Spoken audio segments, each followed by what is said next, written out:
बाई एखादा गरीब माणसाला उपाशी झोपायला सांगा, तो ॲडजस्ट करून झोपेल का?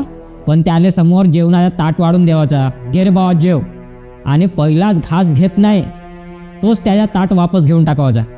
वा साहेब वा, मजा येऊन गेली बघा जी. हा भयानक डोक्याचा ताप आहे जी. आणि आज महाराष्ट्रातल्या 80 लाख लाडक्या बहिणीसोबत नेमकं काय झालं?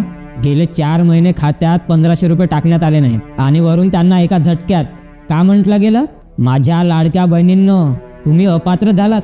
वा साहेब वा. मी काय म्हणतो जी, एखादा गरीब माणूस कसाही जगत असेल, आपला बिचारा कसा तरी काटकसर करून आपलं आयुष्य चालवत असेल, पण त्यातच एखादा व्यक्ती येतो ना आशा दाखवतो, चला मी महिन्याचे 1500 रुपये देतो, आणि काही काळानंतरच ते पैसे पण देणं बंद करून टाकते.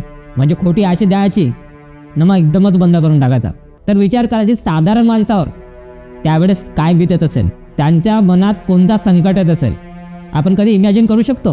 हे फक्त गरिबांनाच माहीत आहे किंवा साधारण लोकांनाच माहीत आहे. या व्हिडिओमध्ये समजणार की कशा खोट्या आशेने एखादा माणूस डिप्रेशनमध्ये पण जाऊ शकतो आणि सिस्टम आपल्यासोबत तसा गेम खेळते.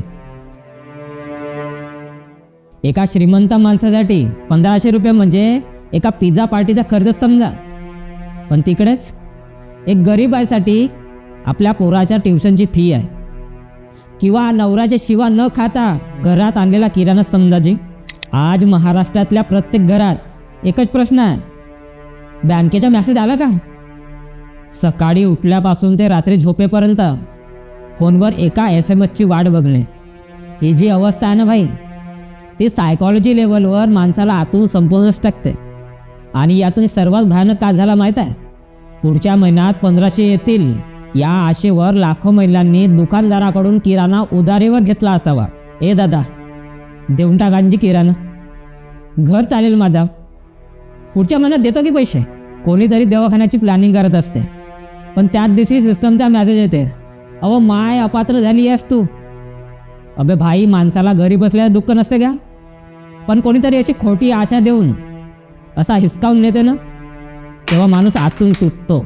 या पैशामुळे आपल्या आया बहिणीला वाटे माझ्याकडे पण स्वतःचे पैसे आहेत, पण 4 महिन्यातच तो भ्रम तुटला आणि त्या आईला पुन्हा त्याच लाचार परिस्थितीत ढकललं गेले जी.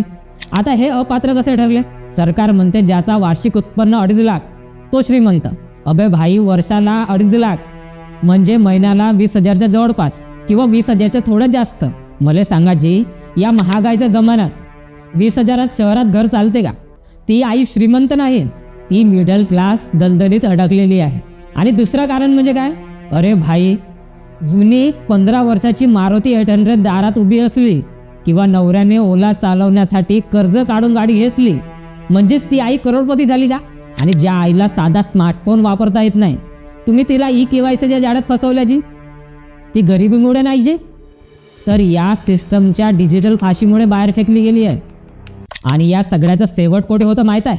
ज्या आईला हा साधा SMS सुद्धा समजणार नाही की ती अपात्र झाली आहे, मग ती रोजही बँकेत जाऊन विचारेल, साहेब माझे पैसे आले का जी? तुम्हाला कुणाला पैसे द्यायचे नसतील सरळ सांगा ना, पण वोट बँकेसाठी आधी सवय लावायची, मग हिसकावून घ्यायचं. 4 महिने लोकांना वाट बघायला लावायची, बँकेसमोर भिकारसारखं उभं राहण्यासाठी मजबूर करायचं. हे कोणता न्याय आहे जी? सिस्टमवरून सगळ्याचा भरोसा उडलेला आहे, पण काय करणार, गरीब आहोत ना. मध्य प्रदेशमध्ये लाडकी बहिणा योजनेमध्ये पण हाच गेम झाला बाई. आधी सवय लावायची, गरिबांच्या डोक्यात सवय लागली आणि निवडणूक संपली की नवीन नियम काढून गरिबाला पुन्हा अपात्र करायचं. म्हणजेच गरिबाला कायमस्वरूपी स्वतःच्या पायावर उभा करण्याऐवजी पुढच्या महिन्याचा हप्ता कधी येईल हा वाट पाहणारा भिकारी बनवून टाकायचा. वा साहेब वा. हो, काही लोकांनी चुकीच्या मार्गाने या योजनेचा लाभ घेतलाय, त्यांना तर शिक्षा झालीच पाहिजे. पण सिस्टमच्या फेलियर पायी कोणत्याही एका आईला जी काही चूक नसताना अपात्र केले गेले असणार, तर याचा गुन्हेगार कोण? हा संपूर्ण देशात गरिबाच्या सायकॉलॉजीसोबत खेळणारा सर्वात मोठा गेम आहे जी. विचार करा आणि याबद्दल आपणच जागे होऊन तर बरं होईल, नाही का? तुमचं मत काय आहे? कमेंटमध्ये सांगा.